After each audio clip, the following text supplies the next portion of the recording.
everyone. Welcome to this year's Conference on Higher Education Computing in Kansas, also known as CHEC. I'm just going to pause for a second in case people are still making their way here to the stage. My name is Susie Johannes, and my pronouns are she, her, hers. I'm a member of this year's planning committee, and I'm a big fan of CHEC. It's so good to see so many of us here together in the conference platform. You know, when we were trying to decide how we would offer this conference online, we decided to go with Hopin because we felt like it would give us a chance to feel like we were together, even though many of us are working from home, working from the office, spread out all over Kansas and elsewhere. So I just wanted to cover a few tips on how to navigate the conference platform.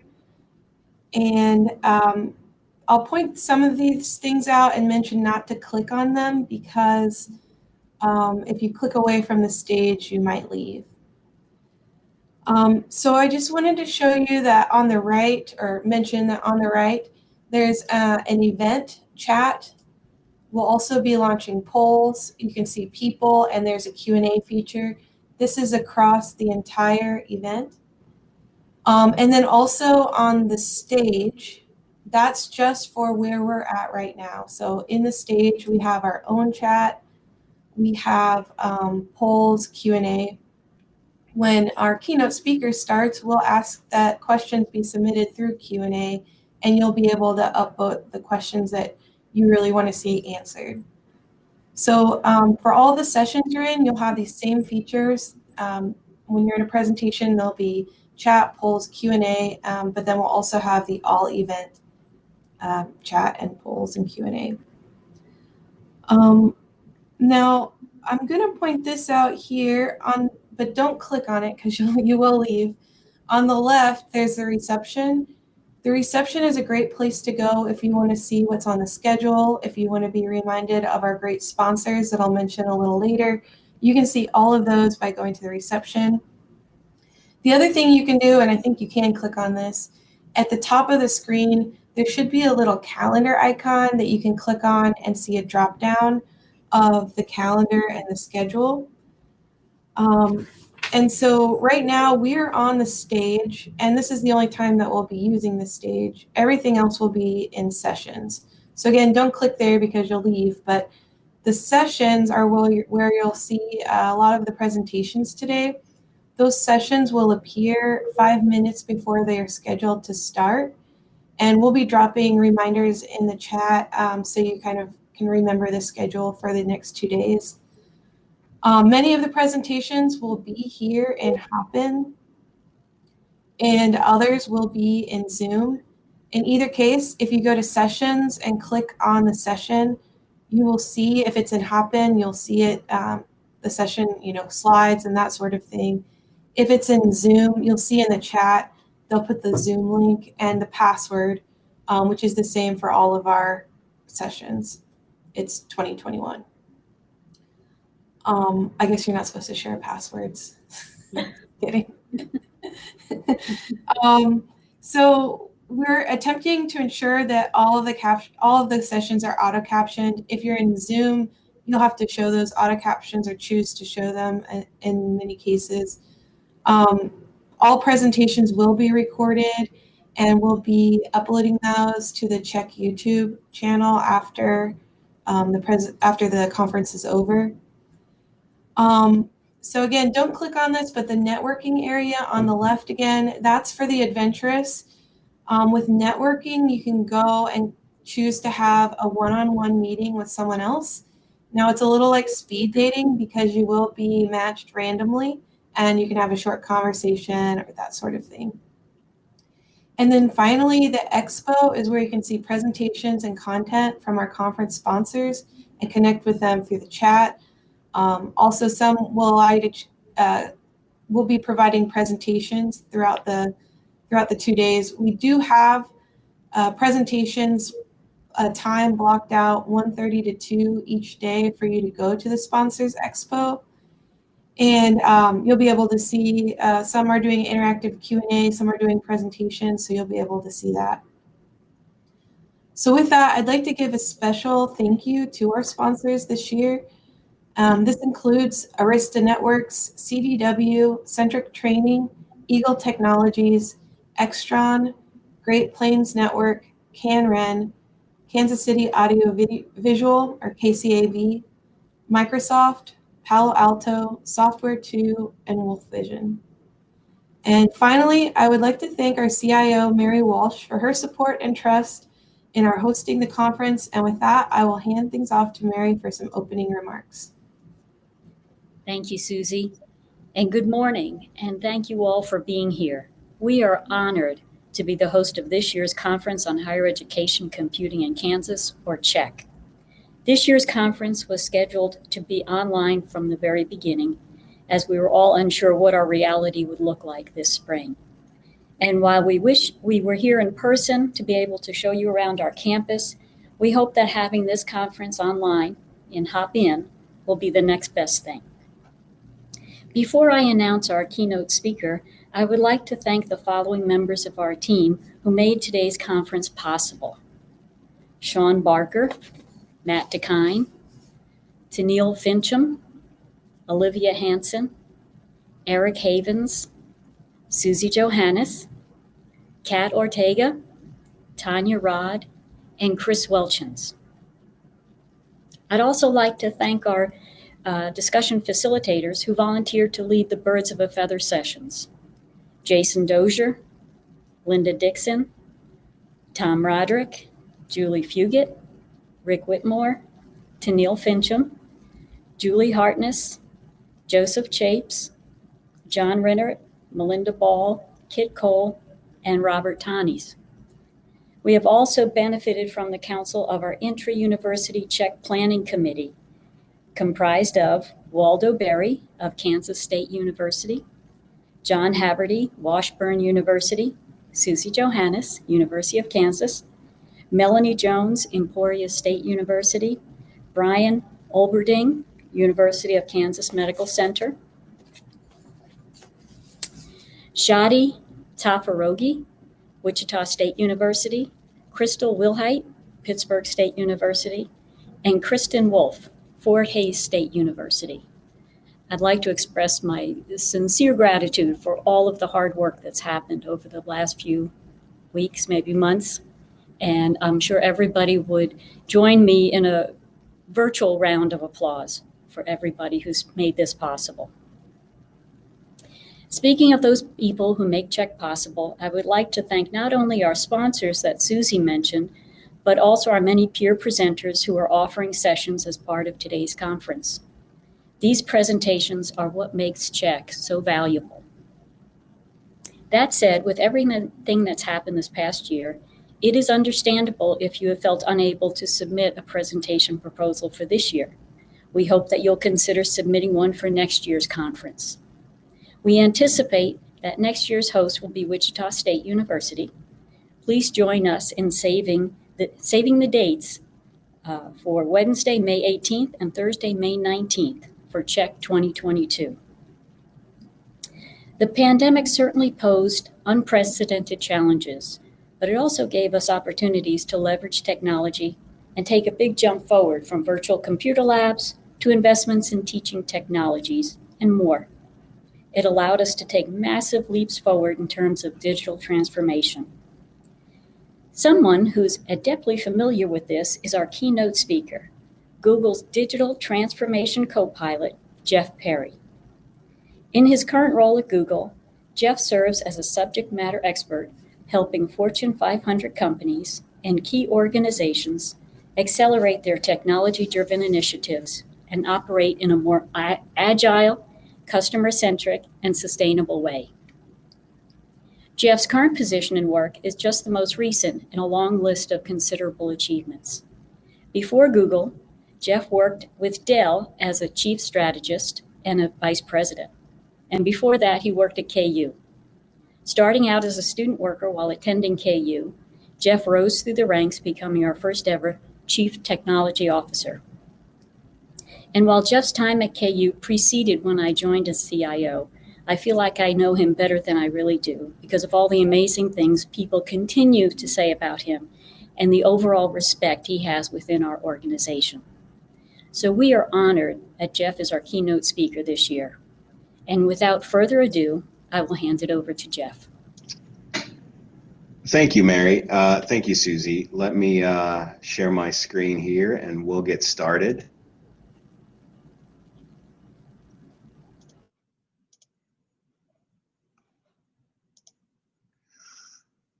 So it's very cool to be here.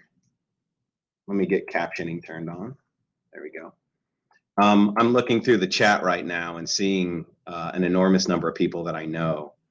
And an interesting fact of this is and the folks at Canron will appreciate that. I didn't have quite the bandwidth at home that I wanted, so I asked KU if I could come on campus today. So I'm actually sitting in my old office, which was quite interesting. But I've participated in Czech a number of times, and it is truly an honor to be here with you guys today. As Mary said, I came up through the ranks here and learned a lot. We'll go into that here in a second. Hello, Rick.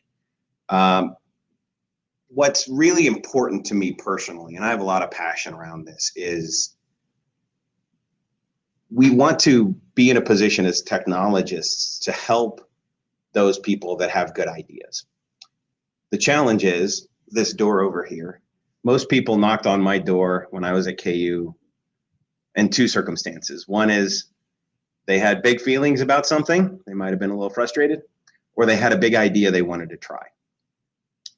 Either way, it's our role as technologists to democratize the use of technology. And so that's what I've spent the last number of years doing, working with some of the biggest companies in the world and organizations and nonprofits to really study what is that? How do you do that? What is digital transformation? How do you break it down and approach it? So that's what we're going to go through today. We'll use a lot of data. There will be some links and things in here in case anybody wants to follow up. But with that, we'll get started. So as Mary mentioned, I started out here in the 90s. There were probably still some people at KU who had to put up with me back then, working on early versions of Canron, working on the big computer systems downstairs, big mainframes and things like that. Met a lot of people. I then left the university during the whole .com era and worked at and founded a couple of startups in the web tech space. Then some friends of mine called and said, you know, would you like to get out of the rat race, put on some Birkenstocks and come back to work on a university campus? And I said, sure, I'll give you a couple of years. And we came back to Lawrence. We've been here ever since. We still live here with our family. Love this town. But those 2 years turned into, you know, nearly 10. And the reason for that was I've never found an environment where I could meet as many incredible people, help work on as many incredible problems, and really just have the latitude to do some of the things that public sector is not quite ready to do yet. So to really go out there and try those ideas. So in 2014, based on a lot of the work KU did, KU got some credit in the papers and things like that for some of the digital transformation initiatives I was asked to go begin what was called the co-pilot program at the time EMC and VMware. The co-pilot program was really designed for C-level folks or folks who have a lot of hands-on experience in digital transformation to go meet with people. Because fundamentally, and we'll talk about this here in a minute, we're at a time in technology where none of us grew up working the way we're going to need to work. And so every organization in the world, and I've literally worked on everybody from the US Air Force down to little tiny companies, they all have the same problems. And there's a marriage that has to happen between the technical industries that make the technology and the people that consume it and the universities that invent and try it to really help drive the world forward in a new way. So that's really what I've been working on. I now lead that practice for a segment of Google, where when an organization comes to Google and says, we really would like to learn and humbly work in new ways together. My team is kind of in charge of going and do that. So here's why. This is the same when a company comes to my team and asks for kind of a new way to work together. They're quite literally, in my experience, having the same concerns, issues, and sometimes fears that your users do when they come to you. The thing I learned at KU is I'll never be the smartest person in the room, but I can be the best prepared. So you'll find a lot of the research in here from MIT Sloan, from Harvard Business, from World Economic Forum. And really, they're saying the same things. Users are looking to move faster and create new outcomes. Everybody sees technology as a key portion of that these days. The goal of doing that is to become more user-centric, right? To really understand the people that you're helping, understand their aspirations, where they're starting from, and help them get to those ideas faster for less risk, less time, and less money. There's also a true renaissance, and I think Google's kind of one of the people who spends a lot of time in this space of becoming more kind of data and insight driven. The number of devices and applications and things like that we can draw information from and use it to kind of improve somebody's lifestyle is 10x more every year. And so kind of getting a handle around how to do that is interesting. Another topic that I'm particularly passionate about is what we call agile service delivery, or an agile operating model. We'll get to that here later in the deck. This is really the idea of when someone comes to you and says, I have a good idea, or I have a big problem. One of the two reasons typically they knock on our doors, right? The question is, how rapidly can you go from I have an idea to we have a minimal viable thing for you to try? And we'll get into some of the studies around that. But there's becoming a true kind of pipeline between I have an idea, how do we deliver that idea, what building blocks do we use, how do we minimize governance and time, and how do we deliver that in a mechanized way? That all allows people to really operate in a more efficient and secure way. I would call that part of sustainability, right? Isn't just environmental sustainability, but it's also being able to maintain and run and staff for and afford these platforms in the long term, which is really challenging, especially in these days where I'm sure all of you are having a serious increase in the number of requests for help over the last year. Studies are pretty interesting in this. They say that when people approach digital transformation, 70% of people aren't happy with where they ended up. In other words, they're not happy with the progress they made. And it's really important, I think, for all of us to depersonalize that and say, that's not about us. That's not about the university we work at or the customer we're serving. It's about the metaphor of how do we work together to go get this done and how do we break the problem down. The next area is that everyone, so quite literally everyone, you could take an attorney in an office somewhere, they're struggling with having the right skills technologically. Any professor, any student, all the way down to the concrete and pipes and power cables that run everything.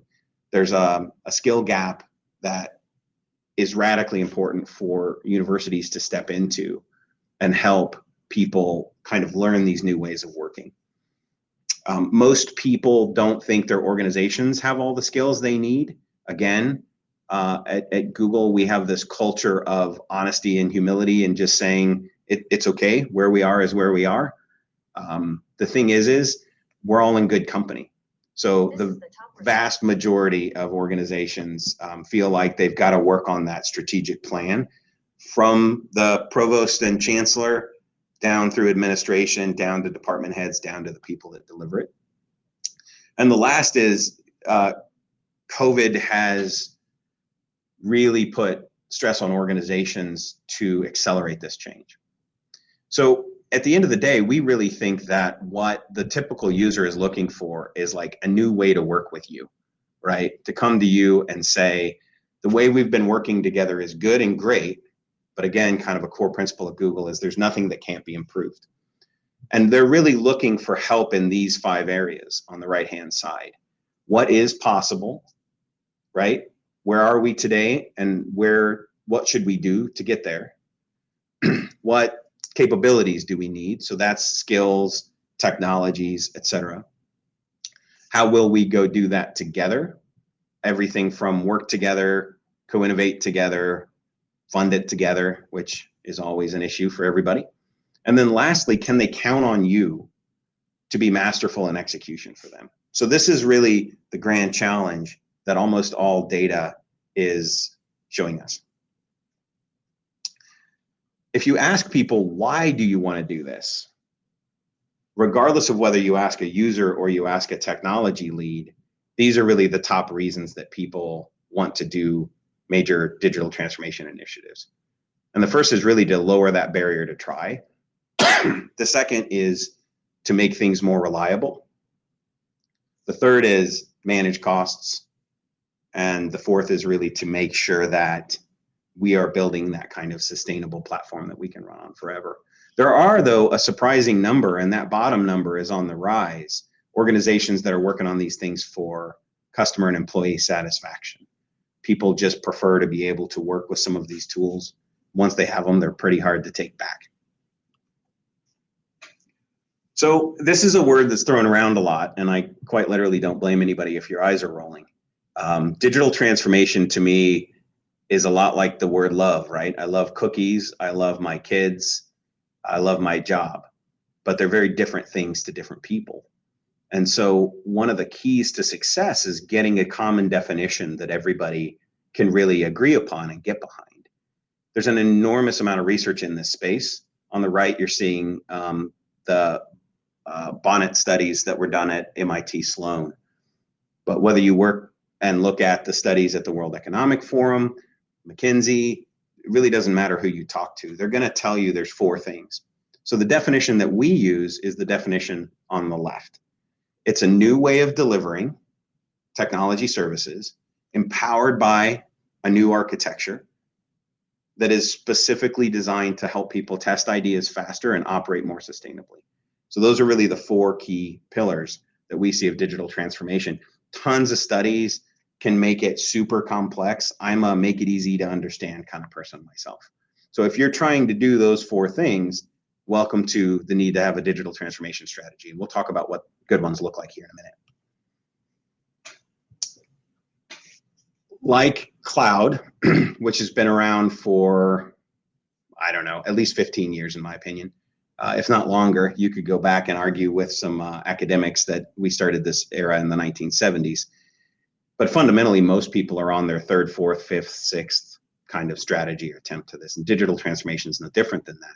It's kind of that overarching thing that technologies like cloud or remote work tools fit under. So we're going to start with showing you guys kind of a simple approach that we use to help people break that problem down and progress through it quickly.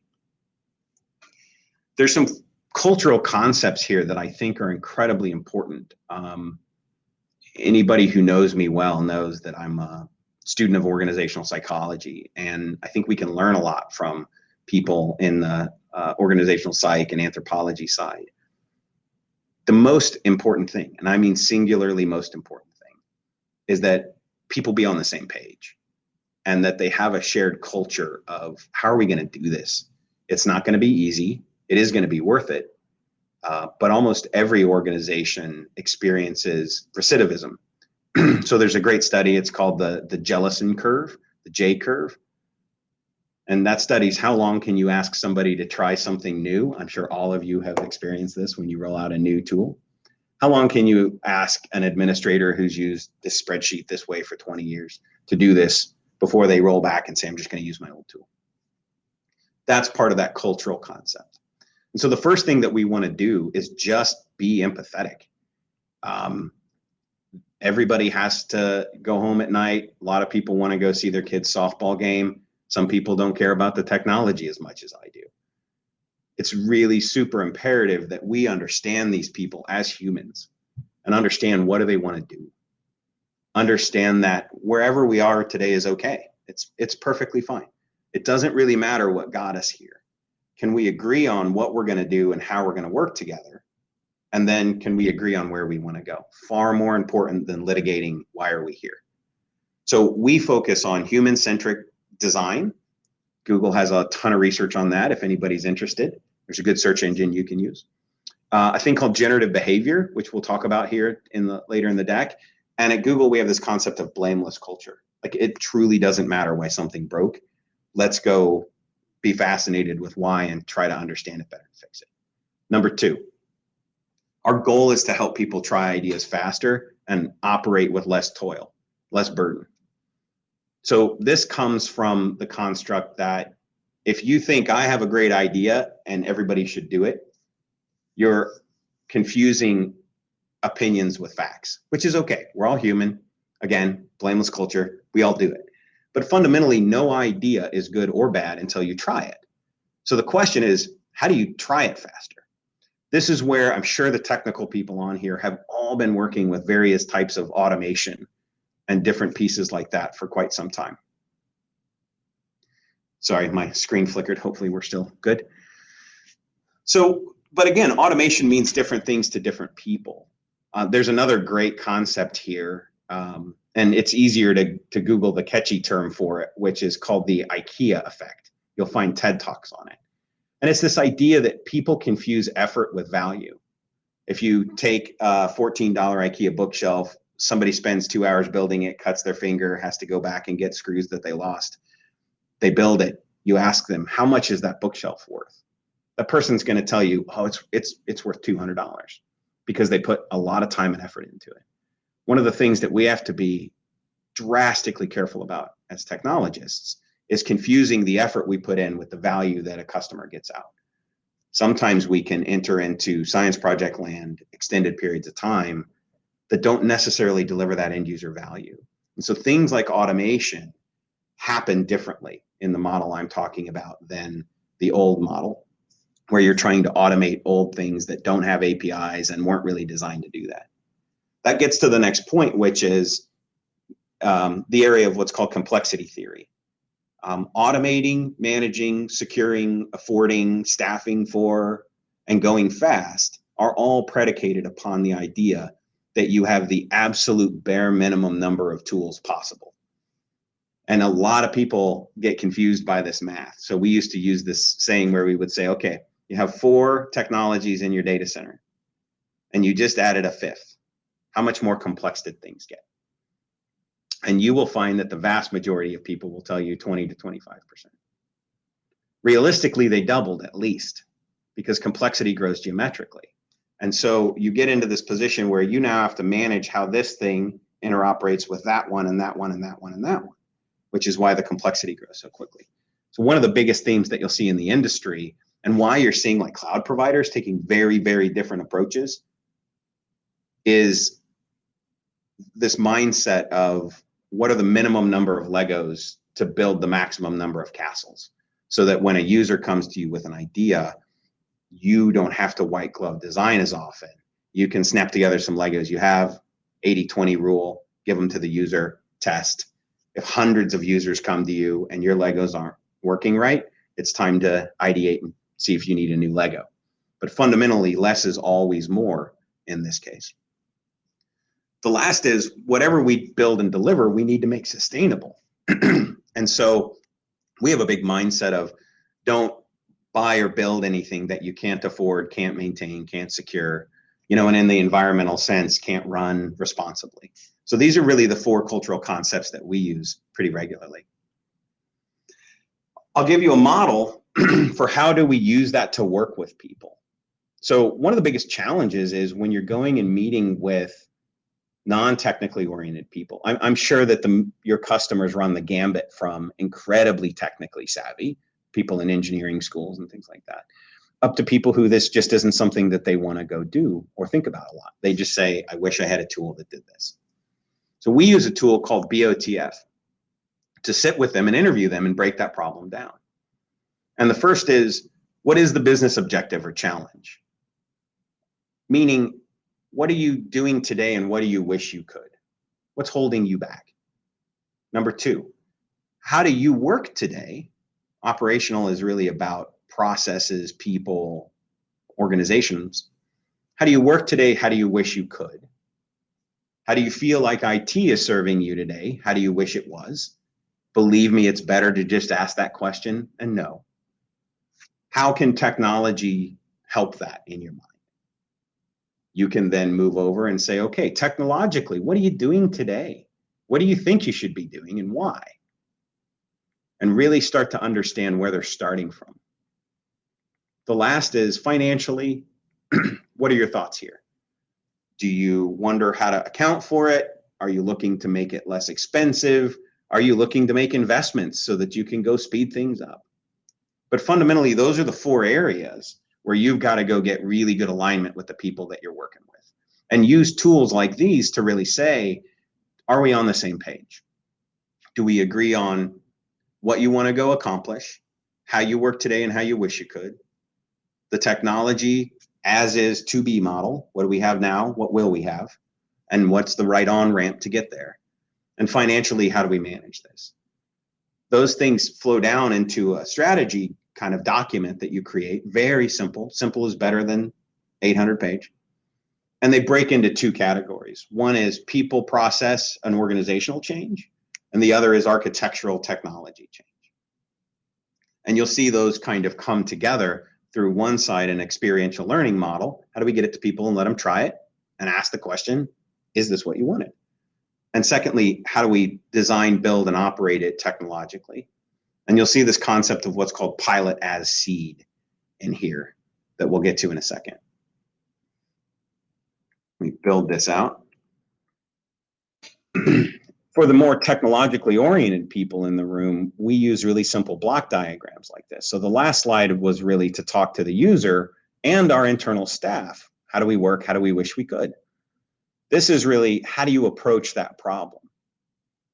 Now, one of the number one things that we see is people working in the wrong direction. The number one challenge is people working in the wrong direction. So I'll give you an example. Is anybody trying to plan a new cloud tool or a new SaaS offering or a new product that they bought that they want to install in their data center with the technical people planning it from the bottom up? There's nothing wrong with that. The problem is there's a lot of people between the technical people at the bottom and the end user at the top. So we use a begin with the end in mind planning model where we really sit with those people and understand that BOTF up top. That's where we start. We then build those strategies of what are we going to change and how, people and process. That's when we then jump to the bottom and we go to the technology stack. So we go blue, red, bottom of green, up. And we say, okay, so where are we today? What would it take to meet these transformational objectives to drive these outcomes? And begin to design a technological thesis for that. That usually starts these days with kind of an agile, automated platform, whether that's on-premise or off. That then tends to go into what are the data tools that we're going to use. That then goes into application stack, what's going to work against those tools. That then goes into how do we govern, operate, deliver, turn on, how many are they allowed to have, et cetera. Then that goes into a service delivery metaphor, which is increasingly not a help desk, it's a YouTube video. Dear user, you came to us with this idea. Here's what we did. It's simple. We'd like you to try this and tell us what you think. Because until you go through that final process, you haven't really accomplished much. Deliver it to the person and humbly ask for feedback.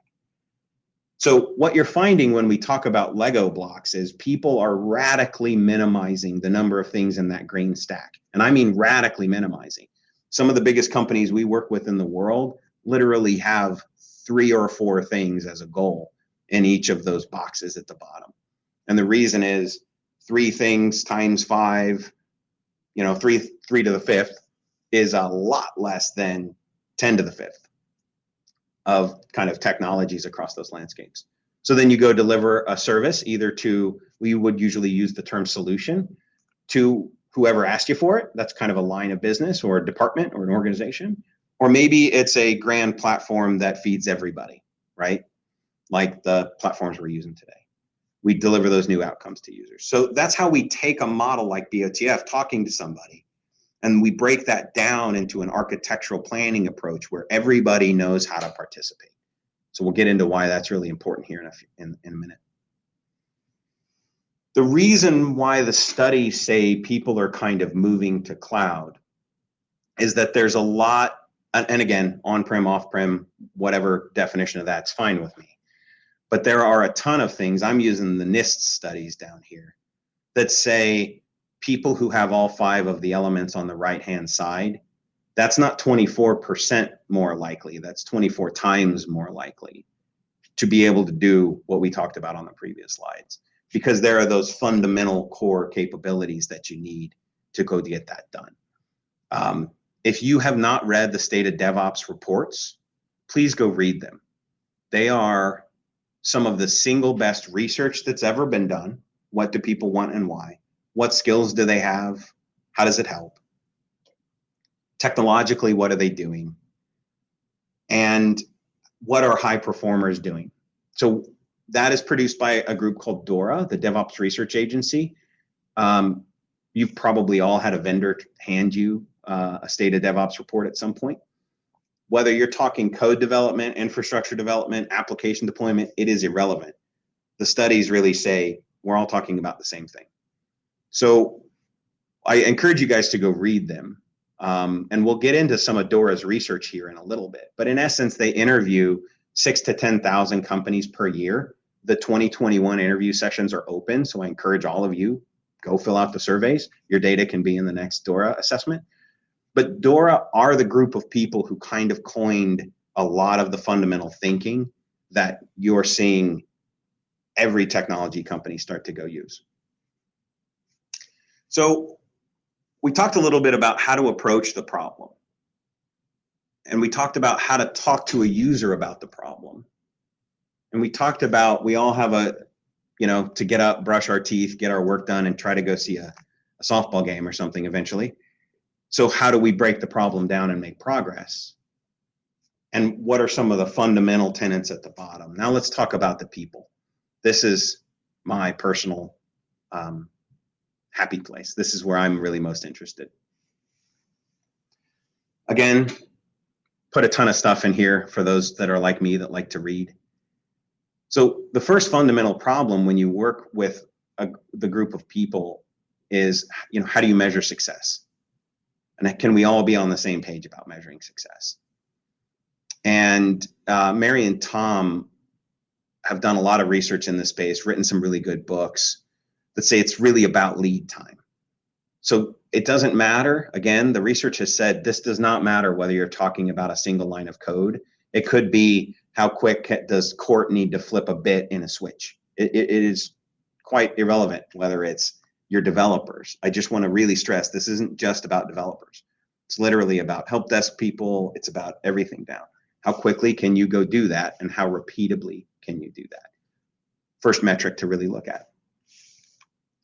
The next is, and lots of people know Deming. I imagine there are people on the conference today who have read some of his writings on this. There is a tendency in all organizations, and I have to say this, particularly public sector organizations, but I will tell you, anybody who says the government doesn't operate efficiently hasn't met some of the largest corporations in the United States, because let me say from firsthand experience, this is a human problem. It's not a sector problem. But fundamentally, too many people try to plan this as if they were storming the beaches at Normandy in the 40s. And realistically, it's far better to build these cultures of practice, this agility, this authenticity, this honesty, this design thinking. That is statistically far more likely to get you a good result than to try to sit down and plan world peace on a whiteboard, which far too often corporate structures are designed to do that. They're designed to go, we have to plan every single element of this before we start. Has anyone ever worked on a project where you haven't learned along the way? Has anyone ever worked on a project where your thesis at the beginning didn't mature towards the end? It's simply just not a process that really works really well. And what's really surprising is some of the companies I work with are some of the least risk tolerant organizations in the world. So we would call those high compliance organizations. So think government, think healthcare, think banking, sectors like that they really, really have to minimize mistakes. So there's some beautiful research that shows if they can do it, there's almost no reason other folks can't. Which starts to get into this concept of what's called continuous delivery.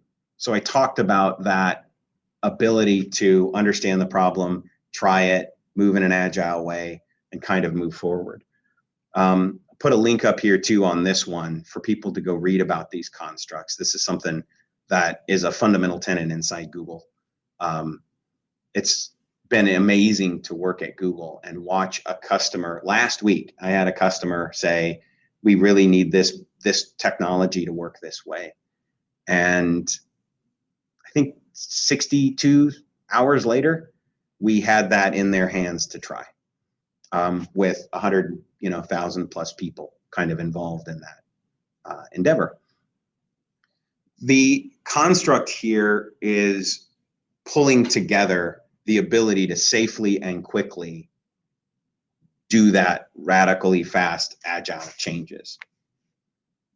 This site and the data behind it is another kind of fascinating thing that pulls the concept of continuous delivery together really well and will help people understand why there's a core set of building blocks underneath there that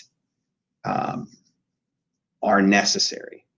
There's a core set of cultures that are necessary, and there's a core strategic planning methodology that are necessary. We joke about in that BOTF model, don't build a two-legged or a three-legged chair. Just having one of those things become perfect is not useful. Being able to kind of mature those four areas together is really a fascinating and useful thing to go do. And continually, you're seeing all sectors and all organizations do it. Smaller teams are more likely to be successful.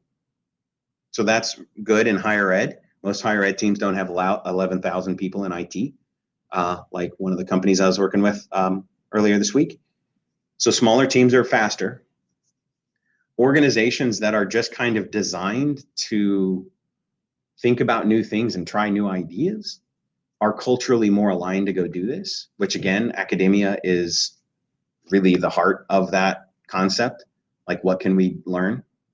And so this is an area where, if I had my way, universities would lead the world in how to go get this done and do it. Because if you look at the core cultural capabilities, if you look at the mindset, if you look at their user base and this idea that there's just an incredible number of people that come to you with every idea you could imagine, right? I need to be able to check out towels and canoes in the gym, all the way up to help me build a new big data AI platform for social sciences and everything in between. There are people who are really making extraordinary progress in building platforms that serve all of those people. How do people on those teams work? This is another area where the culture of teaming is really important. And so there's a concept that's actually used on the people side, which we call highly aligned and loosely coupled. And so this is, do I know who is good at this? This is very non-org chart oriented. Not, do I know what organization to call or what phone number to call? Do I personally know who's good at this? Do I know what information they need from me to be successful? And do I know what they'll produce for me when they're done? And at the end of the day, that's where you get to that autonomy portion, right? So they talk about autonomy, mastery, and purpose. Can they work independently? Do they have the skills they need to get the job done? And do we all agree on where we're going? In this area, it's really difficult to have one of those three. So I'll give you an example. I'm sure all of you have staff members, or at times in my career, I've been incredibly autonomous, but I haven't necessarily had the skills I needed. So you can blow up a lot of stuff pretty quickly. I'm famous for that here at KU. Or you can go design something that no one really needed or wanted, It may be intellectually incredible. It may be the best thing anybody's ever designed. But if it doesn't align with the purpose, it's kind of a fruitless endeavor. So this construct of highly aligned and loosely coupled people and teams integrates incredibly well into the architectural concept, which we call highly defined and loosely coupled. So we have this compute thing. We talk to it this way. It does these things 100% of the time. If we don't like that, we change the inputs and we do something different 100% of the time. But organic change can't be automated. Doesn't matter how good a script you wrote or how many Python books you read. You can't automate something that you're not going to do the same way every time. So adding these capabilities slowly in a way that benefits everything is really key to that. Highly defined, loosely coupled. So if you hear about everybody talking about APIs and what do we need and why do we need it and we need APIs, they're talking about coupling at that point. So how do we have this thing talked to by an automation layer that's talked to by a business management layer that's talked to by a service management layer? And you'll find that anybody who's used ServiceNow or anybody who's used a lot of these things is starting to really understand that. There is some debate of we jokingly call it the Tolkien problem, which is, do you try to get the ring to rule all the rings? There are entire multi-billion-dollar businesses that have been built and crashed and built and crashed to try to build the one tool to manage all tools. Every vendor that anybody on this call has ever bought has tried to go do that. There are other people who say we're going to use one stack to do everything, right? So Matt, ServiceNow is an example of that. I know a lot of people there, excellent company. What's realistically happening is abstraction layers. So most people go with specialists. If we go back to that bar chart model where you've got the people at the top and the technology at the bottom, you'll find that almost everybody is either at the top working down, so business management trying to go build hypervisor automation tools, which is how I would classify somebody like ServiceNow, or you've got infrastructure folks, the Ciscos, the Dells, we could go on at the bottom, trying to build automation up. So run the gear, do the service management. I'm a big believer in highly defined and loosely coupled. And so this construct of one tool to rule them all is okay. The problem is all tools are good at a subset of things. And so in the service management area, it's really important to understand this tool talks to this tool, talks to this tool, and we want as few of those tools as possible. So you're starting to see a very natural kind of infrastructure automation, application and data automation, service management and business management automation, where those tools talk to each other. And folks like Google, we do a ton of work with a ton of the great companies that we've talked about here to try to pull those things together and deliver them in a less complex way. At the end, it drives me a little crazy, which I'm pretty crazy already, so I don't have far to go. You can imagine the number of organizations that I've walked into and said, what are you working on this year? And it's okay that they say this, but the vast majority of people at some point will say, we're working on culture. My question to them is, how do you do that? And there's usually some uncomfortable pause there. So I think the other thing that we're starting to really realize as an industry is culture is, in a way, an accidental outcome. It's where you end up at the end. And building habits and behaviors is what builds culture. And those habits and behaviors are what help you design how do we deliver things and help you understand who should be autonomous, masterful, and purposeful in each of these different layers. And so in a way, culture is the most important element, and in a way, it's the least understood, in my opinion. And again, right, we cannot judge people for being human. Like, that's not going to do any of us any good. And we can't judge people for saying, hey, this problem just came into the ticket queue. Let's do what we did last time. So that's that idea of whatever we did last time, let's do it again. Let's do it more. Let's do it bigger. And so you don't take the time to kind of go regress down and say, what would minimal viable look like today if we had the time? So you tend to build these really organic tech stacks that have 30-year-old COBOL wrappered in C, wrappered in Java in them because of that habit or that behavior, which manifests as a culture. This is just my personal opinion. So stick into chat here. Have any of you heard of the Westrum organizational culture model? It's very, very fascinating stuff. The Typographies of Organizational Culture is a paper that was written long ago and has nothing to do with technology at all.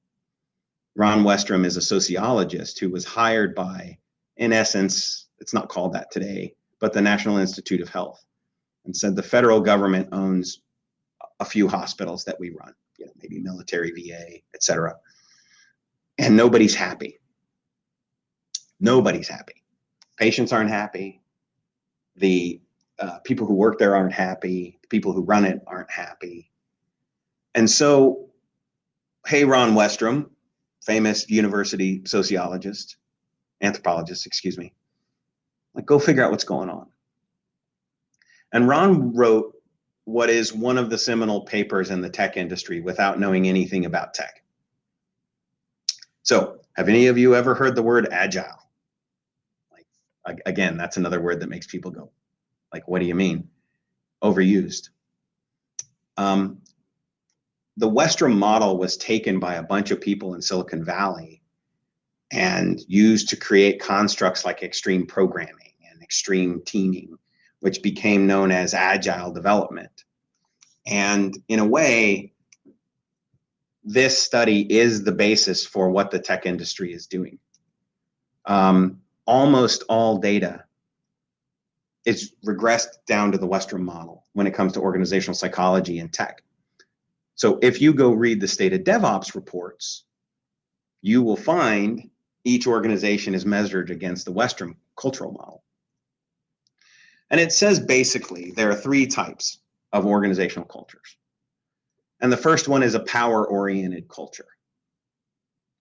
The first thing I want to say to everybody here is none of these are right or wrong. It's really important that we understand that. I'll give you an example here in a minute.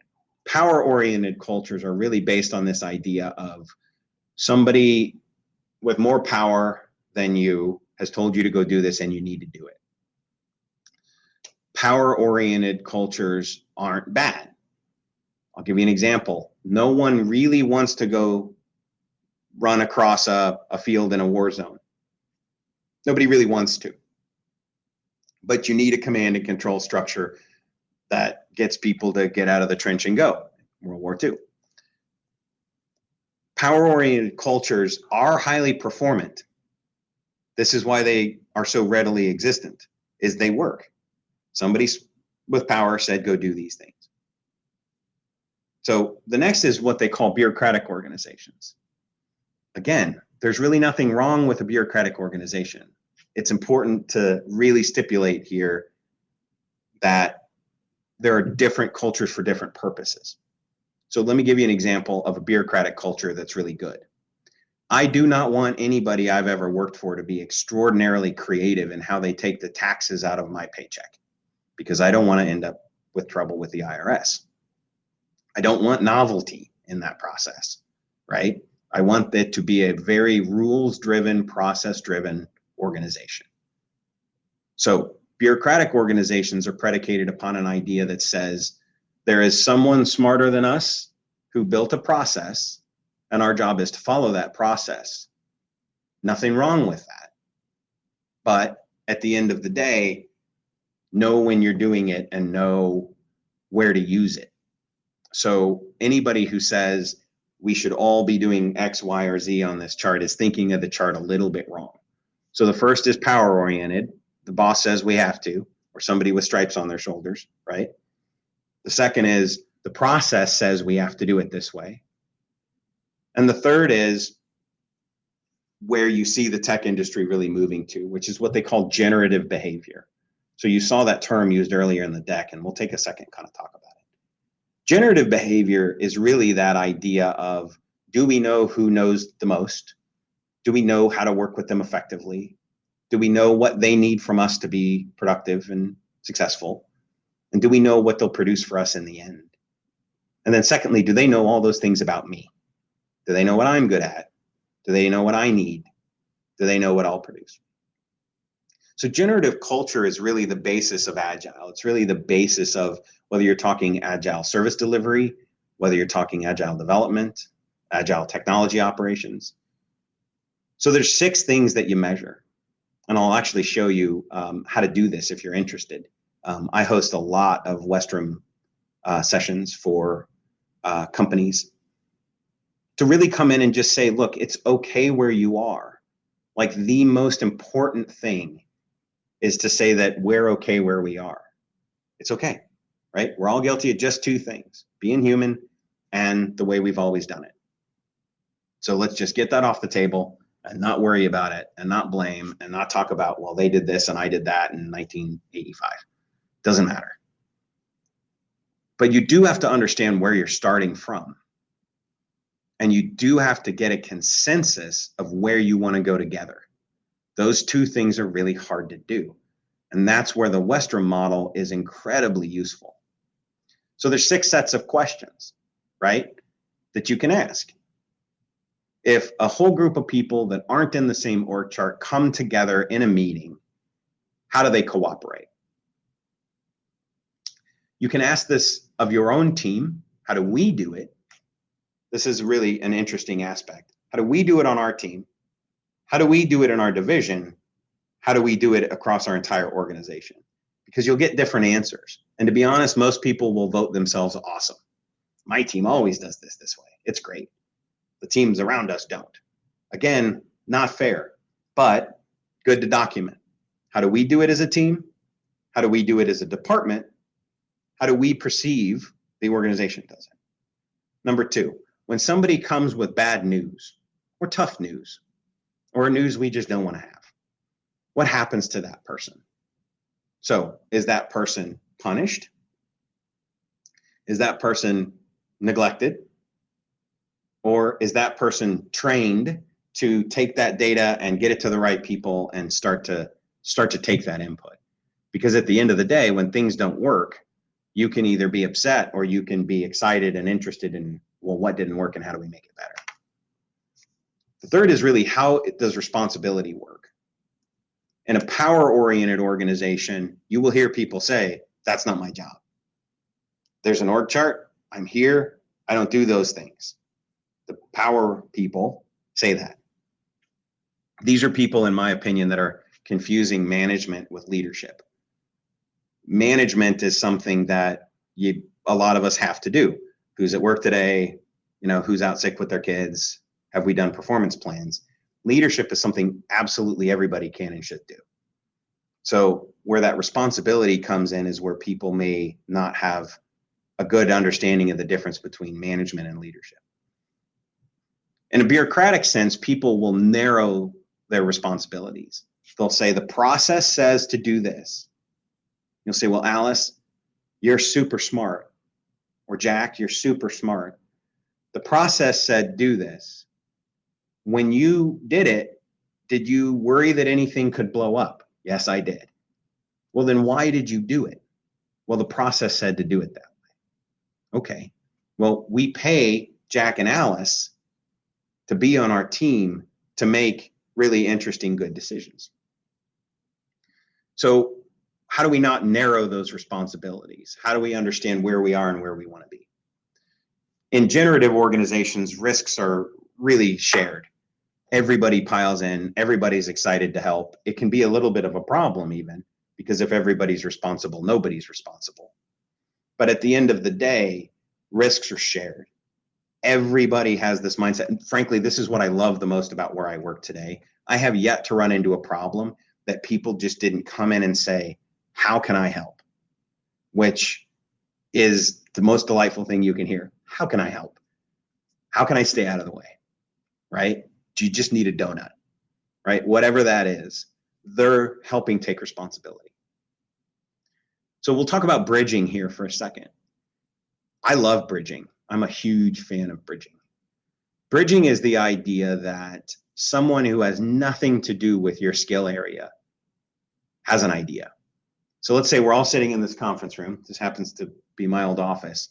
And we're debating this grand idea. I ran engineering here at KU. And so we had some grand debates and devastated the world's whiteboard marker supply many times. And you would have these scenarios where someone would come in. Maybe they were an admin assistant. Maybe they were somebody in the custodial services. I used to have wonderful conversations in the hall with the gentleman who does custodial services here in the computer center. And he would say things like, well, why can't it just work this way? Perfect example of bridging. I'm the CTO. I'm supposed to be the person with the power to decide. And yet the custodian just came to me and said, how come we can't do this way as an organization? He really liked technology, and so he had a lot of ideas. That's bridging. So there's three things you could do. You could say, thank you, that's not really your thing. That's bridging is discouraged. You could say bridging is tolerated, and here's how you'll know bridging is tolerated. If you have a physical employee suggestion box, it means you have a process for those suggestions. So when somebody goes, I have an idea, the answer is fill out this card. Nothing wrong with that. You do have to collect that stuff. We have tons of those. They just happen to be automated tools. But what you do with that idea, once it's in the suggestion box, is really what decides whether it's a bureaucratic process or a generative one. In a generative one, all of the subject matter experts would run to get in the hallway and say, tell me what's on your mind to the person cleaning this building. Because their perspective is going to be different than ours. If you've ever really wondered, like, why does diversity, equity, inclusion matter so much? And why does it actually drive better performance? It's not something we should do because we need posters that say we do it. It's not that we should do it just because it's the right thing. We do it in the companies I've worked for because it provides a distinctly better outcome. And a lot of that is based on the construct of bridging. Different people have different life experiences. I'm hard of hearing. When we design things for people, their life experience, their metaphor for using it, their educational background, country of origin, we could fill out 1,000 different attributes there. But the point is, they have incredible perspective that we don't have. Everybody believes the reality they see is the only reality. But if that's true for all, multi-billion people, it's really important to build a culture where you can say, please tell me more. Please help me understand why this isn't working for you. Please help me know more about where you're coming from. You have radically different performance results based on that. So that's bridging. Next is what happens when things break, right? We've all been in that situation. In power-oriented companies, or organizations of all types, it's really, that wasn't in my structure, that's not my fault. In bureaucratic organizations, failure leads to, performance reviews or something like that, maybe. In a generative organization, failure leads to inquiry. Hey, maybe we just didn't explain this well enough to that person. Maybe we built a tool that's just too hard to run, right? It's just too hard to run. Maybe a million things happened, but people who really want to build high performance teams and high performance technologies really want to know what didn't work.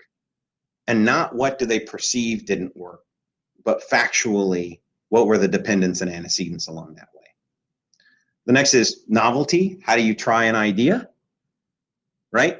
Power-oriented cultures don't deal well with novelty. They just don't. That's a reason why training is so systemic and high quality in power-oriented organizations. We need everybody to do this the same way. We really, really do. Because when we say we've got to go do that, we can't have a bunch of people go, I think we should try this other thing. It is what it is. It's important to understand that. People who have tried to be the world's most process-oriented company may not mind novelty, but they just can't implement it usually because the processes are so defined end to end. It's possible to know, plan, and do everything. The waterfall method. Understand it all, design it all, trial it all, build it all, then ship it. All of that's predicated upon this idea that you have a perfect understanding of the problem, the people, the cultures. Not really the case in most cases. So it's hard to be agile in a highly process-driven organization. Not bad, just be aware. Talk about it. Be open-minded about it. Be fair about it, because some of those processes exist for really good reasons, right? I used to deal a lot in the security world.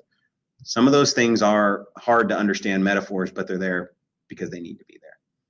Generative organizations, almost without exception, want to test as many ideas as they can. You'll hear this concept of A/B testing. A is how we do this today.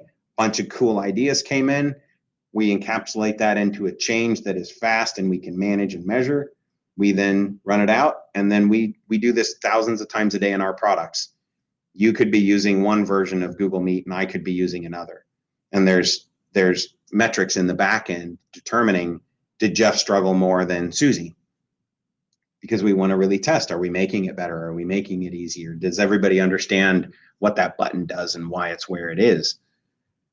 That's A/B testing, and that's really how you kind of drive to novelty. So sorry to go on about this one. I'm super passionate about it. I find that teams who discuss this using simple tools like this are more on the same page about where they are and where they want to go.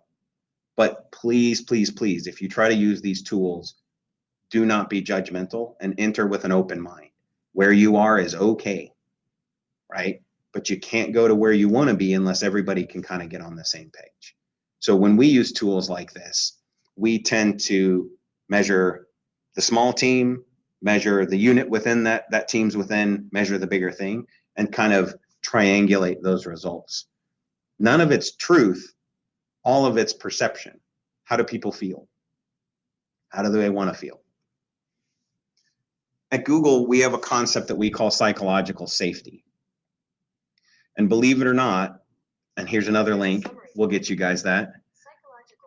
Sorry, my Google devices are answering my questions. It's really important that people feel safe. You really cannot have the impact that you want to have if people don't feel like they can participate. You really can't drive meaning for each person independently, which the Western generative culture, if I had to sum up one thing, it's that everybody really understands where we want to go. And most importantly, feels that they have low friction to participate, to personally, uniquely contribute to that. And so in order to do that, you need to have definition in what you want to go do, but you also need to have a high degree of psychological safety. So you'll find at places like Google, we actually train each other on like how to say, I don't like what happened. Because we want to encourage people to say, I don't like what happened, but we want to do it in a way that people will listen and be receptive to and not put up barriers. Yeah, Lean Startup is a great book. Eric, thanks for throwing that in there. But psychological safety is really important. There's a bunch of stuff that you can kind of go read on that.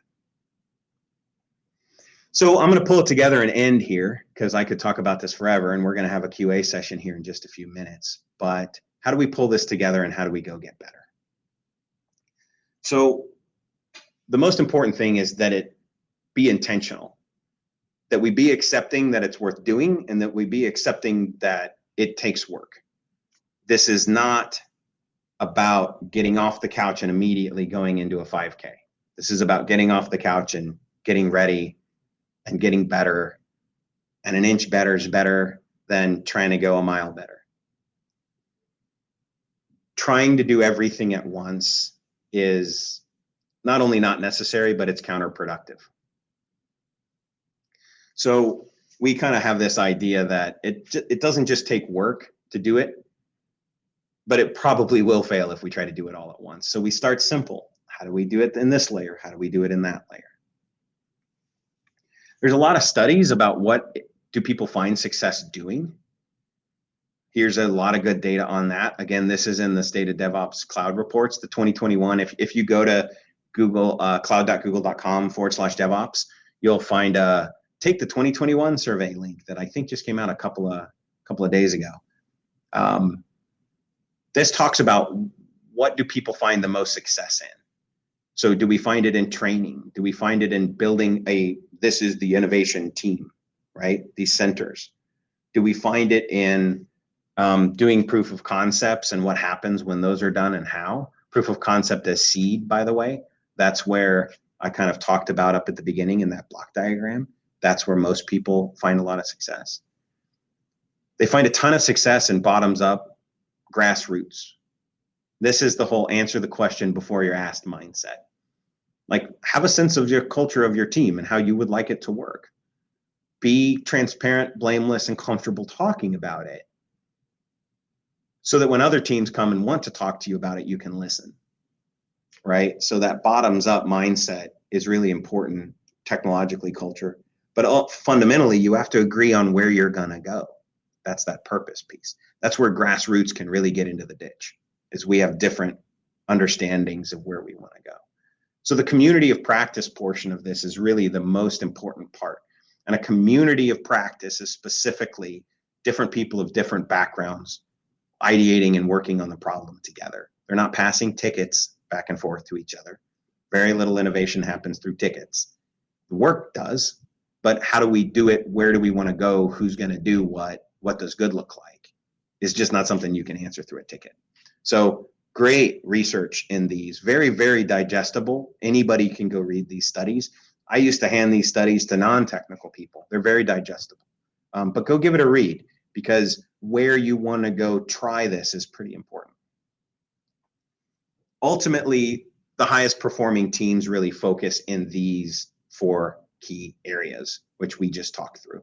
Community of practice, grassroots, using the POC as a template for that new metaphor.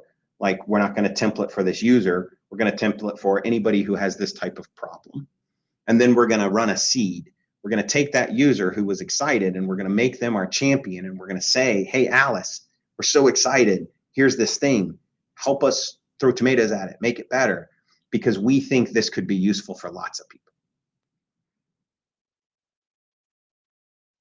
So there's 4 areas that we ask people to kind of look at to know whether they're going in the right direction. So think of these as this is the barometer page, right? People moving towards a consistent operating model that does these things.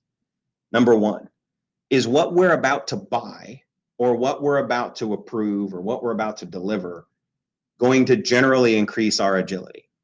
We used to build score sheets for this. Does this make it easier to go faster? Number 2, is what we're doing portable? So yes, I can go write the perfect system that sits under my desk that does all this, but what if I have to run it somewhere else? Can I run it somewhere else? This is where people like Google are extraordinarily passionate compared to our competitors about open source. We don't believe in highly proprietary ecosystems because they're pretty hard to be portable. The next is, can we run this easily? Everybody. People have to pay for it. The people have to show up in the morning. The people have to maintain it and run it. They all count. They all matter. Can we do it sustainably? And last is, does this lower the amount of complexity that we need? Is this a way to reduce complexity?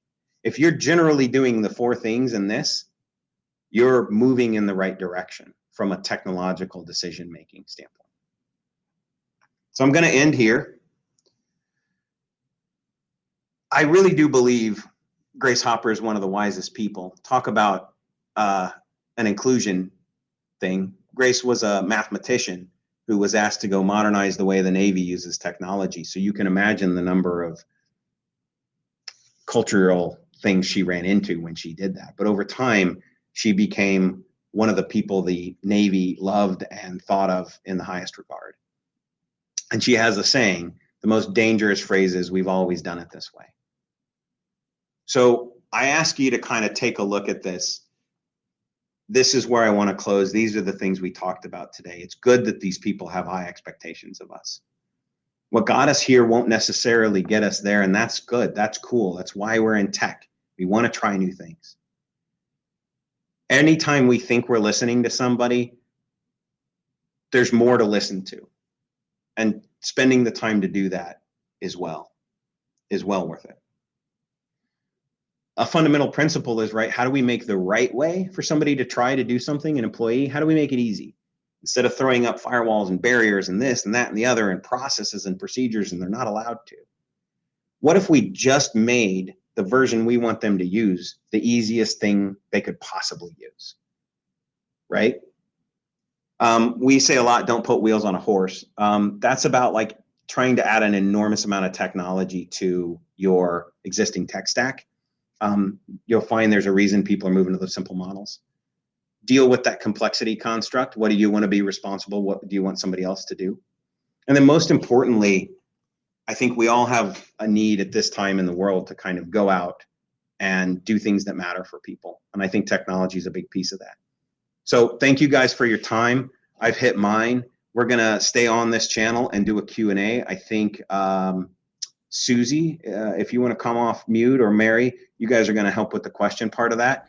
But let me just again say, higher education has meant everything to kind of my career.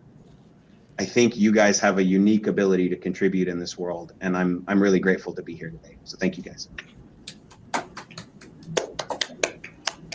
I think everyone's clapping all around, but we can't hear it. So, but thank you, Jeff. That was, I think, exceeded our expectations on what we were hoping our beginning keynote would entail. So thank you so much for sharing all that really great information. And there's so many great comments in the chat as well. I know Mary's going to help facilitate the Q&A. We have this optional Q&A till 10:30. So if folks do have questions, up in the top right, you'll see the stage tab, and go ahead and put them in the Q&A for the stage. And then Mary, if you want to help us kind of dive into those, we can get started on that. But does anyone need to take a break, I should say, too? We're good. Yeah, I'm happy to roll on and get to questions. I'd love to take any questions anybody has. Awesome. So yeah, the Q&A tab on stage, correct? Yep. Yeah, so let me help, Jeff, because they're starting to come in. I'll keep them in sequence. And again, we're looking at the Q&A. I'm not looking at the chat. But Matt DeKine has a really interesting question where he likes the idea of including diverse perspectives. You mentioned speaking to the facility staff. But do you have any recommendation on how to context switch? Wait, I have to scroll a little bit. How to context switch between collecting input and prioritization of all those inputs? Mute. The universal COVID move, right? I was on mute. That's an awesome question, Matt. I use this model constantly to do that with people. This is a super, super simple interview tool. So I really like to be able to go talk to people who aren't technologists and really ask them, you know, where are you today? Where do you wish you could be? What's holding you back, right? Who do you know that's doing cool stuff? What are they doing, right? What do you think's in the way of you doing that? Really simple questions in that blue kind of area. So talk to me about how you guys work and how this would change that. That's the red area. Doing that, I think, very naturally, we actually record everything everybody says as just quick sentences. Is this what you mean? Is this what you mean? Is this what you mean? And then we put them up and we say, help me understand which of these are most important. And you're doing two things there. One is you're bringing them into the problem solving piece, right? Helping them organize their thoughts.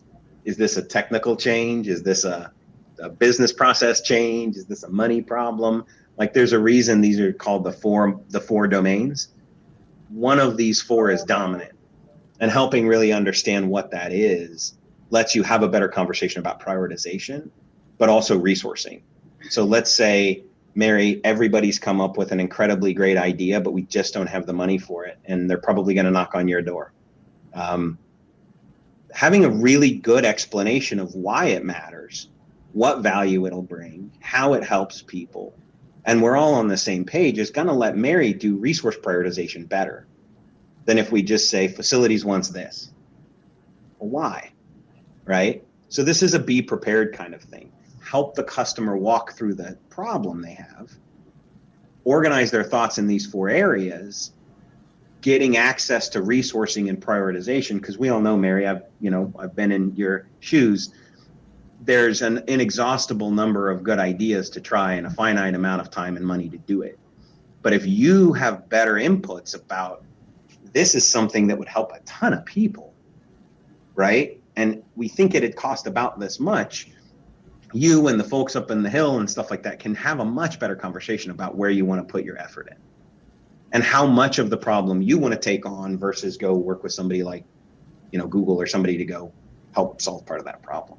So Matt, hopefully that's answering your question a little bit. This tool is specifically designed to help have that conversation and help with prioritization inputs. Thank you, Jeff. I'm moving on to the next question. This is from Eric Carlson. Thoughts on A/B testing in a world where both A and B cost money and resources when both are limited? That's a really good point. Infinite ideation is not something we have the time or the money or the, for me, sleep to go do. I would say, Eric, that in my mind, the first thing that you see people do is trying to simplify, excuse me, guys, my allergies are killing me this time of year, is simplify what they have. And that's really where that complexity piece comes in. So we think one of the dominant reasons people are running to SaaS, people are running to cloud, meaning third-party cloud, Google Cloud, platforms like that, is that it lowers the complexity of the environment. Lowering the complexity of the environment tends to do two things. One, you tend to have a lot less things you have to contract and pay for, right? And two, you tend to have a lot less distributed effort. So thousands of people working on, different pieces of things. And so one of the keys to really successful A/B testing is to always kind of follow those four principles of simplify, simplify, simplify if you can. If you get as simple as you can, then normally A or B is going to have a better benefit to cost ratio, which is really what we're looking for there. Not just what does it cost, but benefit to cost. So if we've simplified the stack to make it easier to try things, we will inevitably end up in a status where A and B both have cost, but one of them is more performant and one of them has better output value. And that, again, is where we have a more productive ability to go say, do we want to fund these? What is the value of funding these? And which one of these has a better ratio of benefit to cost? Hopefully that's a useful answer. I definitely have never had unlimited resources, so I feel what you're saying there. That is understandable. Thank you, Jeff. So moving on, Susie has a really great question for us. Could you repeat that definition of digital transformation? Yeah, let me just pull that slide up here. So we think it's the combination of four things. So when we talk about an agile service delivery model, yes, it's word salad. There's a lot of words there. But each one of them is really important. So the first is we're working to deliver services to the end user community in a new way. We're working to have metrics around that, right? So how many apples are they using? How many oranges are they using? Right? So that we can have conversations about cost sharing. You'll find there's a lot of codependency in IT. I want more, but I'm not going to pay for any of it. Part of what we have to do is break down that barrier and be able to kind of show people is this a $200,000 idea to try, or is this a $5,000 idea to try? And I'll give you an example of that. Many people at KU know Alice Bean. She's an awesome physicist here. She is super technically savvy. I like her very, very much. But for a year, she would come into our office and say, we should try this, we should try that, we should try this. And we were failing on our end. We had a very smart user who really wanted to use more technology and had an inexhaustible number of ideas that we couldn't keep up with. So we actually built a service delivery construct, simple. It was, at KU, we called it the rainbow chart. And it helped us really sit Alice down and say, who's going to use it? I'm going to use it. Okay, there's the user. How are they going to use it? We're going to use it on a laptop. Okay, cool. What kind of thing is it? Oh, it's a web app. That's how we get to it. Okay, cool. What kind of data? And we're drawing circles around those Lego blocks we're going to use. And then we say to Alice, Alice, I think this idea is going to cost about $50,000 of us money. Let's not talk about your money, my money, his money, her money, their money. Like, that doesn't matter. It's a $50,000 money problem. And she literally looked at me and said, this isn't a $50,000 kind of important idea to try. I'll see you later. And she left. She had no idea. How could she have any idea of the level of effort required to try her idea? Like, that's on me. I need to help her understand that. She's like, whoa, whoa, whoa. Like, Kay, you shouldn't spend 50 grand to try this. Like, I'll see you later. Have a good day. Now, if it was $5,000, maybe we could have tried to go get that done. So that's about that service delivery model. How clear is it to those users, and how do we go get that done? Number two is you're going to have a technology platform underneath it, right? Cloud providers like Google call those primitives, like compute, storage, networking, security, constructs, things like that, that you're going to snap together into that thing for Alice so that she feels like she got a white glove, purpose-built just for her tool. That's important, right? She's important. What she does is super interesting and important, in my opinion. But we can't do it with an infinite permutation of technology. We will drown. None of us will get to go see our kids' softball games, right? We will drown. So we have to do it with the fewest Legos possible. So what we're trying to do at the bottom there, Susie, is try those ideas faster with more clarity. You saw how the money construct helped us prioritize, right? She immediately was like, whoa, whoa, 50 grand. Like, no. I'll see you later. This is just a crazy, cool idea I had. Okay, cool. Come back with the next one. And then run that in a way that, frankly, just doesn't beat people up, right? That we call that toil. Toil is just like undifferentiated work that doesn't, it's keeping the lights on kind of thing. And so we want to really radically minimize that where we can. So those are the two things up at the top and the two kind of purpose outcomes at the bottom. Does that help, Susie? Again, one of those without the other three is significantly less useful than being a little bit good, scrappy, bad news bears to start out at all four. Far better than trying to be perfect in all four or trying to be perfect in one.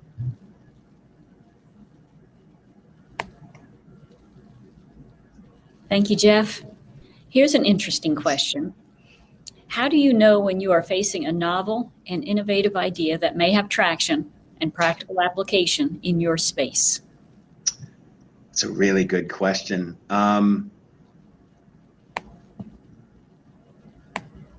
We all go, huh? So somebody once told me, like, before you get on stage or before you go do something like that, that kind of upset feeling you have in your stomach? That's how I know somebody's bringing me a new idea. So a long time ago, somebody told me, you can either have that be the signal of your body saying, uh-oh, this is like weird. What do I do? Or you can think of it, like I like to think of it, is that's your body saying you're about to learn something. You have the opportunity to learn something here.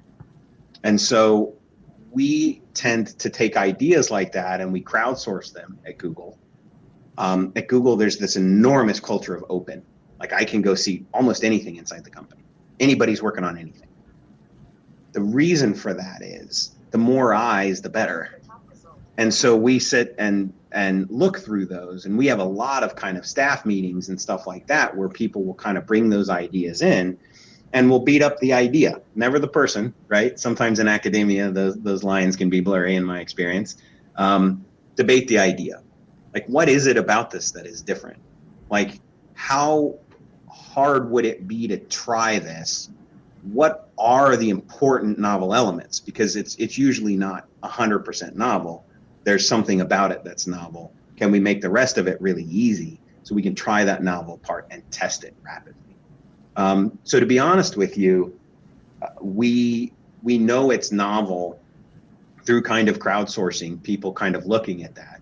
When you hear a lot of people go, like, I don't get that yet, or I don't understand that yet. Those are all good signs of like, well, let's dig in. Let's meet that person. Let's get a cup of coffee. Let's really try to understand more about it. It may seem novel because the user's looking at it in a really different way than you meant to, meaning you didn't communicate well, which happens to me a lot. Or it may be novel because they have some brilliant idea you've never tried. But generally speaking, that bridging construct that we talked about in the Western model is super important to novelty, because the person has to, the first most important thing is they have to say, there are people who really want to listen to my ideas. That's the first step in. And then the ability to really discuss those, blameless, open, is how we really get to level of effort, right? Ultimately, in the end, of how hard would it be to try this? We try a lot of really interesting things, right? In Google X and Moonshot and some of those other divisions. So here's a really good question, especially in that higher education arena. This is from Tom Roderick. How do you speed up governance in an industry that tends to move slowly, considering end users who want solutions to be implemented or purchased quickly? In other words, how do you satisfy each end? Awesome question, Tom. The first is admit that the problem exists. Like, just say it, right? Like, you guys are coming in with far more ideas and far more stuff. We aren't running as fast as we could, right? We both have friction, and it's okay. Like, it's super, super important to humanize that. Like, it's okay. Like, I'm sorry if what we've done has provided any burden or toil, right? Here's the situation. We would like to do it this way, but let's really understand, plan together, BOTF, prioritize together. And then most importantly, the architectural people, the service delivery construct people, the application development people should constantly be looking at design patterns, constantly. Is this the same as something we've done before? Like, I don't want to go put up an Oracle environment for Department X. I'm not the least bit interested in that. What I want to do is provide exceptional enterprise data services to people, then in a way that's easy to use, that's already secure, that already passes compliance, so Julie Fugit doesn't have to do extra work. Like, that's modern service delivery, as opposed to building a chair every time somebody comes through the door from scratch. Sorry, I do a lot of woodworking. Like, that's not efficient.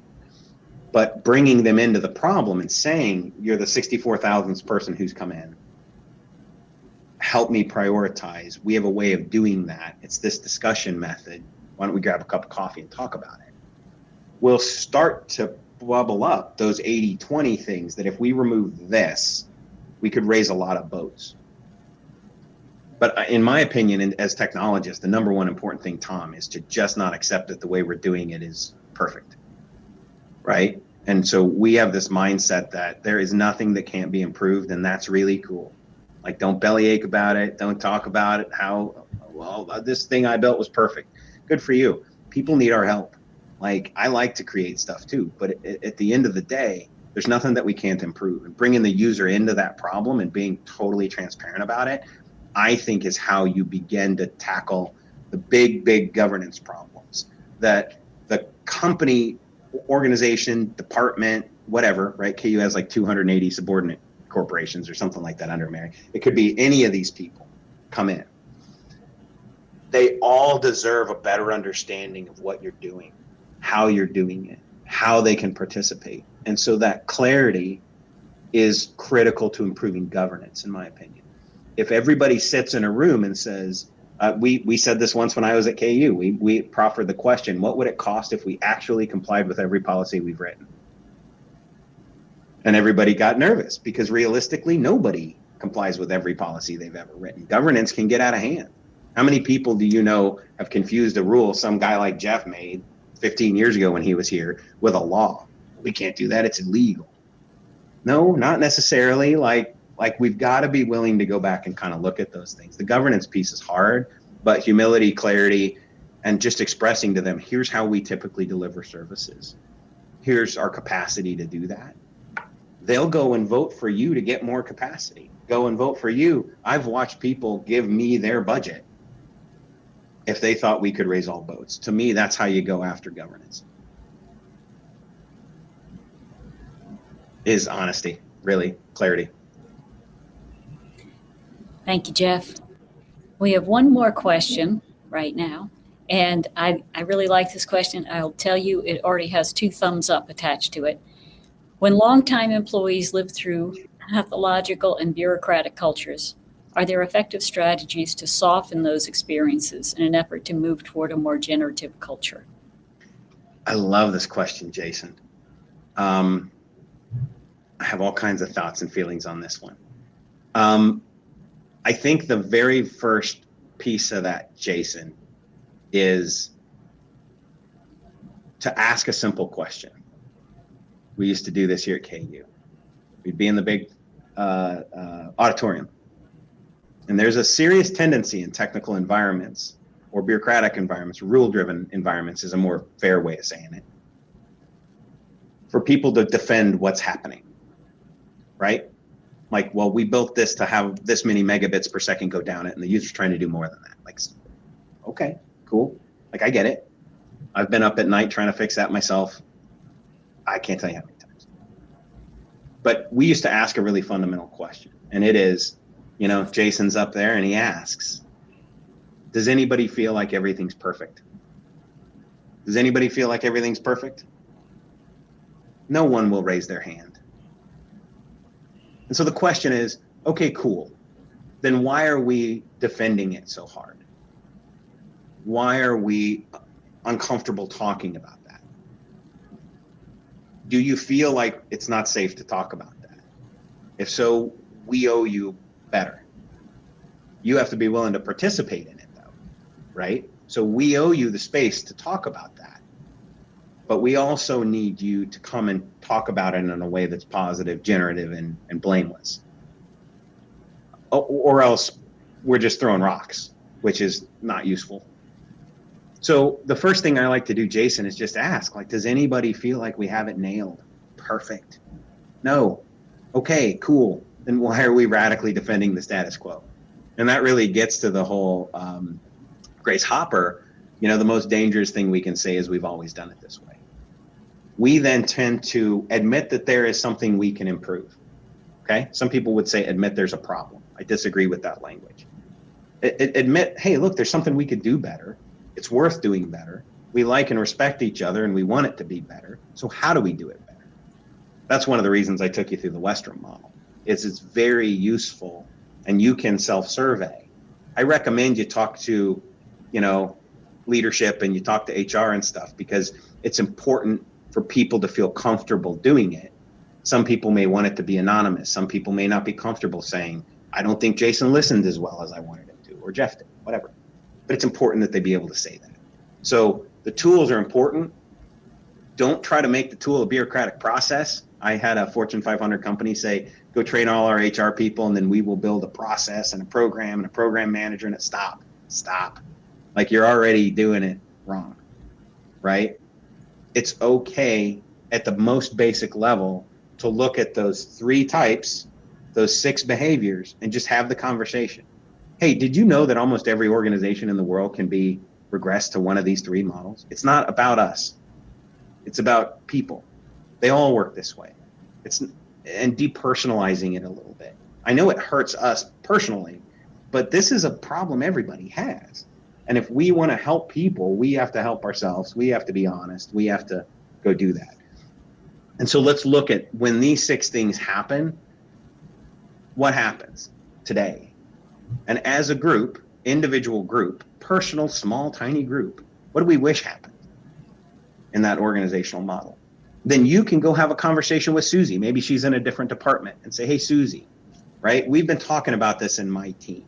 Like, we feel like these things are happening. We wish these things were happening. This is a super positive conversation. Nobody's to blame. Would you participate in this? So now you're kind of bringing in the next level. Hey, when you have a request that goes to our team, I'm not just going to say, send me a ticket.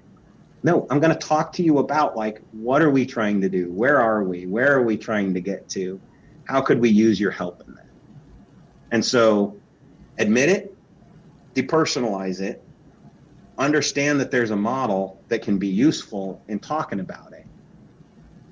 And then the most important thing that I could recommend is do not give people false hope. Saying we're going to change it and then not is not okay. And so that's why you really do need to kind of get on board with some of your peers and some of your leadership before you start. Because I think the worst thing you could do is promise people we're going to have a new day and then we don't. The answer is a little at a time with honesty, humility, and introspection. And just realizing, like, whatever happened is okay. What do we want to do? Where are we starting from? And what could we improve a little bit? And you do that every single day in your team, and the culture will radically improve. And the people who don't want the culture to radically improve, you can go have a conversation with and say, the team feels like it wants to go here. Do you disagree? If it's okay, if you do, okay, but let's understand that. And, you know, there's a lot of great HR kind of training and stuff that can come in and do that. But to me, this is a you got to be willing to be honest and help yourself kind of moment. Hopefully that's a useful answer, Jason.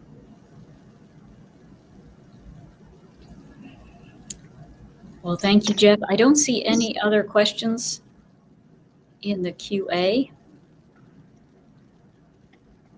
Did you have any closing thoughts? I know we're coming up to time momentarily. Yeah, I mean, I would just say this. I don't know any group of technology-oriented people than those in higher ed who have a better ability to go help. It is not weird that I worked in academia and then left to the public sector and then did all this weird stuff and then came back and then did it a second time. We have the opportunity to try ideas in these environments that are different. I mean, again, like, all due respect to everyone, if you think a university is bureaucratic and power driven, like, go work at one of the top 4 banks, right? Or the government. The answer is it's all relative, right? But these are environments where, like, inquiry is the business, right? Helping people improve is the business. And I like to take those cultures from the university and pull them deeper into IT, and then have IT really step up and say, we want to be the people who help you try things faster. But we're all going to have to change a little bit about how we do that. So that's what I hope.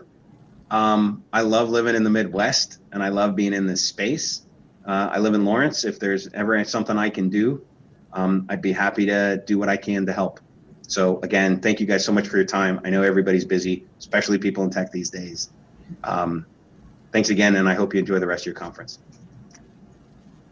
Jeff, thank you so much. This has been so informative and genuinely inspiring. Thank you so much. We really appreciate having you here today. Yeah. Let me turn it over to Susie for any final thoughts. Thanks, Marion. Thanks, Jeff. This has been great. We hope everyone enjoyed it. We have a 15-minute break until our first sessions of the day start. And so at 10:45, or 5 minutes ahead of time, 10:40, you can head over to sessions and you can join the first group of sessions. But just want to say thanks again to Jeff and to everyone for joining us for this keynote. It's been great. All right. We'll stop broadcasting and we'll see you in the sessions.